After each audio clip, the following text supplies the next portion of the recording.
Bonjour à tous, j'espère que vous allez excellemment bien et aujourd'hui on se retrouve pour le premier numéro de Piste Verte. Qu'est-ce que c'est Piste Verte pour cette saison 2021-2022? Eh bien c'est tout simplement l'émission qui va vous parler des sports d'hiver avant les Jeux de Tokyo. On va revenir sur les résultats de la semaine dernière. Alors normalement ça tombera un peu plus tôt, genre jeudi ou vendredi les semaines d'après, parce que là ça tombe le samedi voire samedi après-midi, ce qui n'est pas forcément l'idéal vu qu'on va revenir sur tous les résultats de la semaine dernière. Tous les résultats, on va parler au moins de toutes les compétitions de la semaine dernière. J'ai vu du ski, j'ai vu du biathlon, j'ai vu également du patinage de vitesse. Donc voilà, j'ai beaucoup de choses à vous dire sur tous les résultats de cette semaine. Je sais pas par quoi on commence, on va commencer déjà par vous abonner à la chaîne, ça c'est très important pour améliorer la visibilité de cette chaîne. N'hésitez pas à mettre un pouce bleu, à vous abonner à la chaîne, à réagir dans les commentaires, tout ça, on va essayer que les vidéos soient quand même pas trop longues, et c'est un avant-goût de ce qu'on aura pour les Jeux de Pékin. Je rappelle les Jeux olympiques d'hiver qui auront lieu au mois de février en 2022. On commence par le ski parallèle. On était du côté de Lech en Autriche pour cette première Coupe du Monde dans cette discipline. Cette saison en slalom parallèle, c'est pas forcément la discipline la plus appréciée. On va commencer par les filles. Les filles, c'était samedi dernier, sous la neige. Il y avait pas mal de neige, les conditions n'étaient pas forcément faciles. Ça a été compliqué pour les Françaises. Alors il y avait Clara Frass qui a été éliminée dès les huitièmes. La Française, elle a un peu souffert face à Soclar qui est arrivé jusque dans la grande finale et qui a même gagné l'épreuve. Donc pas forcément évident, les autres Françaises ne sont pas allées au huitième de finale. Parmi les surprises, peut-être l'élimination assez tôt de Lara Gut. Dès les huitièmes de finale, voilà, elle n'était pas dans des très bonnes dispositions. Marta Bassino, elle est allée un peu plus loin. Elle s'est arrêtée en quart de finale. Non, même pas en quart de finale, pardon. Elle a atteint la petite finale, Marta Bassino. Mais ça a été, comme souvent avec le slalom parallèle, on sent que les têtes d'affiche viennent pas forcément. Parce que là, bon, c'est Soclar qui gagne devant Sternesund.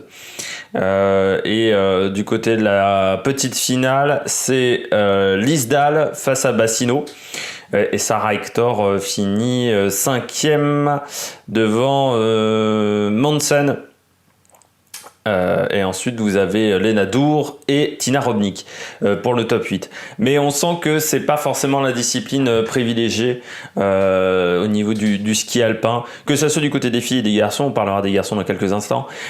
Pour plusieurs raisons, certains voient ça plus comme comme un divertissement plus que comme une compétition habituelle, on va dire, le slalom parallèle. Et puis pour d'autres, il y a quand même un véritable problème, je trouve, en termes d'équité. C'est-à-dire que si vous ne finissez pas la première course ou que vous êtes très très loin, l'écart maximum sera de 5 dixièmes par rapport au départ de la deuxième course, pour garder du suspense. Alors, on peut dire c'est bien pour garder le suspense. Par contre, en termes d'équité, c'est moyen. Parce que quand il y a une piste qui est beaucoup plus lente que l'autre, ce qui est arrivé notamment au dernier championnat du monde, eh bien, les 5 dixièmes, ils sont avantageux pour vous. Parce que s'il y a une piste qui est une seconde et demie plus lente, celui qui passe en premier sur la piste lente, il est avantagé par rapport à celui qui passe en second, parce que le second, lui, on va prendre l'écart réel à l'arrivée de la course, et forcément ça pose un problème d'équité. Et moi, à chaque fois que j'ai vu du slalom parallèle, à chaque fois il y avait un écart avec les pistes, entre les deux pistes, et souvent l'écart est au-dessus de 5 dixièmes. On a du mal à faire deux pistes similaires. Pourtant là, c'était en fin de journée et en début de nuit.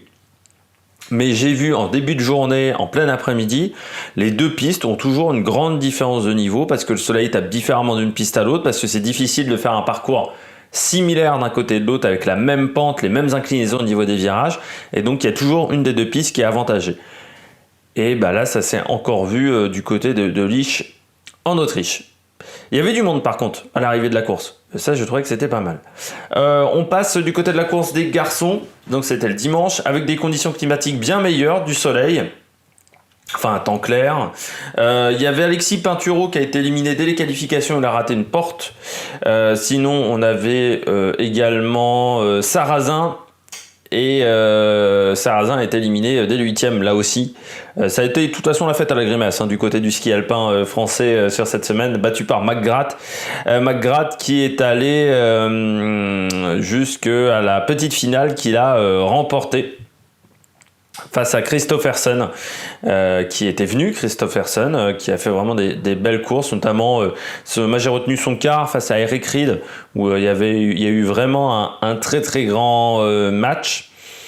Hirschbull a dominé la compétition. Voilà. Sauf... Enfin oui, il a dominé la compétition, même en finale, parce qu'il a eu cet avantage-là de perdre la première course avec 5 dixièmes de retard, alors qu'il avait plus de retard, et donc de gagner au final la deuxième, parce qu'il a gagné avec 7 centièmes d'avance sur Rachner. Mais les Autrichiens ont été à la fête sur cette course, parce que Adrian Peterle a fini 6e. Et derrière Trevor Philippe qui a fait une très très belle compétition, mais on a eu beaucoup d'Autrichiens et de Canadiens très bien classés dans cette course. Là aussi ça manque un petit peu de tête d'affiche parce qu'à part Christophersen, on va dire dans les grosses têtes d'affiche, ça manquait peut-être un petit peu de monde, mais là encore c'est une compétition qui intéresse pas tant que ça. On passe désormais au biathlon. Biathlon, c'était... alors, il y avait 2 épreuves de début de saison. Il y en avait une en Suède. J'ai regardé un petit peu. Il y avait pas mal d'erreurs au tir. Enfin, j'ai vu la course du côté des garçons. J'ai vu le sprint. J'ai vu la master du côté des filles. Beaucoup de fautes du côté des Suédois notamment. Mais il y avait des Italiennes qui étaient présentes. J'ai vu beaucoup de fautes au tir. Donc bon, on verra ce que ça va donner, mais c'est difficile de donner un avis parce qu'il y a des gens qui étaient dans le top 15 chez les garçons, mais qui avaient 4 fautes au tir. Enfin, sur l'épreuve de sprint, 4 fautes sur 10 tirs, c'est énorme, un biathlon. On va se concentrer, les Français, eux, étaient du côté de Suchen, en Norvège, avec les Norvégiens, notamment les Tchèques, pour cette épreuve de début de saison, et ça s'est plutôt bien passé pour les Français. On va commencer par le sprint. Le sprint à l'avantage de Bakken, Tarjebø également et Johannes Dalleux qui étaient très très bien classés, mais on peut noter la 6e place de Quentin Fillon-Maillet avec un tour de pénalité, donc il est qu'à 10 secondes de Tarjebø. Emilia Jacquelin, 2 erreurs, c'est le premier au classement avec 2 erreurs, et il est qu'à 4 secondes de Quentin Fillon-Maillet, c'était vraiment le plus rapide sur les skis. Emilien Jacquelin et Simon Détieux, 9e de ce classement, et vraiment des très bons temps de ski pour les Français. Ça s'est plutôt très très bien passé. Je vous conseille même la chaîne d'Antonin Guigona qui raconte un petit peu les insides de cette course du côté de Souchan. Il fera des vlogs, on va dire, de toutes les courses de Coupe du Monde, et c'est assez intéressant pour comprendre l'ambiance au sein de l'équipe, que ça soit du côté des garçons ou du côté des filles. On va passer à l'épreuve du sprint féminin. Là, ça s'est encore mieux passé avec la victoire de Julia Simon, qui, sur les skis, est bien, mais sans être trop forte, on va dire. Par contre, il y a eu une énorme Chloé Chevalier qui finit 4e de cette course. Derrière Thierry Lecoff et Marte Olsbu Reuseland. Les Norvégiennes sont aussi en forme. Un peu plus compliqué pour Justine Brezaz qui finit 11e avec 3 fautes. Donc une 32 si vous rajoutez 1 minute de temps de ski, on va dire, à cause des 3 erreurs, c'est à peu près 20 secondes un tour de pénalité. Vous notez qu'il n'y a que 32 secondes et elle aurait fini devant Chloé Chevalier. C'était encore plus compliqué pour Anaïs Chevalier qui n'a pas vécu un week-end d'ouverture, on va dire, de pré-saison exceptionnel. J'ai oublié Anaïs Bescon à 52,9 avec une erreur. Anaïs Bescon, elle est plutôt habituée à faire des gros débuts de saison. C'est pour ça que c'est un peu surprenant également du côté de Justine Brezaz, c'est qu'on l'a souvent vue très forte en décembre et puis plus compliqué en janvier. mais ça veut dire peut-être qu'elle s'est mieux préparée cette saison et qu'elle sera très forte pour les Jeux Olympiques, parce que on se souvient il y a 4 ans, pour les Jeux Olympiques de Corée du Sud, les Françaises, ça avait été très très très compliqué. À partir de janvier, parce qu'elles étaient en forme trop tôt, il y avait une grosse compétition pour savoir qui serait qualifié ou non dans cette équipe de France. On les avait mis un petit peu toutes en confrontation et ça n'avait pas vraiment porté ses fruits. Donc là, on espère que ça sera un peu mieux de ce côté-là. Et du côté des garçons, j'ai l'impression que malgré le départ de Martin Fourcade, il n'y a pas trop de soucis. On a une très grosse homogénéité du côté des garçons et ça devrait le faire. On passe aux épreuves de mass start, alors un peu moins représentatif, à part sur le tir. Si vous faites beaucoup d'erreurs au tir, faut s'inquiéter. Mais alors là, les Français ont été très très forts, les Françaises aussi. On commence par les Françaises avec une Chloé Chevalier, deuxième derrière Tendrevold. Malgré une erreur 19 secondes 4, donc ça veut dire qu'elle était un petit peu plus rapide sur les skis que Tendrevold. On a Caroline Herdal qui finit 3e, puis la Norvégienne, puis Justine Brezaz, Anaïs Chevalier, Anaïs Bescon, Julia Simon, mais avec une Anaïs Chevalier qui a fait 2 erreurs, une Justine Brezaz qui a fait 3 erreurs, donc c'est des filles qui étaient plus rapides. Julia Simon a 4 erreurs. Donc sur les skis ça va vite du côté des Françaises, et puis une Thierry Lecoff un petit peu plus en difficulté, 5 erreurs. Sur 20 tirs, Reuseland également, 4 erreurs. On a vu pas mal d'erreurs.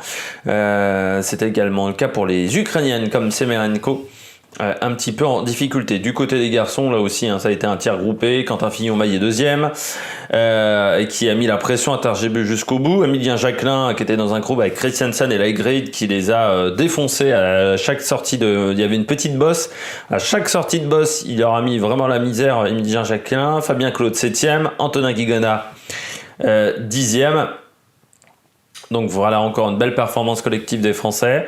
Moi, mes inquiétudes du côté de l'équipe de France féminine et masculine, c'est la peur d'être en forme trop tôt, parce que voilà, on est encore qu'au mois de novembre. C'était mi-novembre à cette course-là. La saison, il faudra être prêt au mois de février, donc il va falloir réussir à tenir la forme jusqu'au bout, et peut-être quelques erreurs au tir du côté des filles dont on aurait pu se passer. On a fait encore pas mal trop d'erreurs, je trouve, au niveau du tir du côté des filles, et ça en Coupe du Monde, ça ne pardonnera pas. Je rappelle que les Italiennes n'étaient pas présentes à Souchon, les Suédoises non plus. Donc du côté des filles, il y a encore des concurrentes importantes qui n'étaient pas présentes. Et puis en plus, mauvaise nouvelle pour Julia Simon, qui a perdu sa carabine dans l'avion en revenant de cette course norvégienne. Voilà, qui a été perdue dans l'avion. Donc voilà, ça a été un peu stressant pour elle. Elle n'a pas forcément vécu un bon week-end de récupération avant Östersund. Mais voilà, la carabine a été retrouvée hier, je crois, ou avant-hier. Mais c'est toujours toujours compliqué. Voilà, la carabine, c'est un truc qui est très personnel. Donc dans son interview, parce que c'était du côté de ski chrono, elle a indiqué qu'elle avait changé sa manière de tirer cette année, parce que c'est vrai que c'est une fille qui est rapide sur les skis, mais qui fait beaucoup d'erreurs au tir.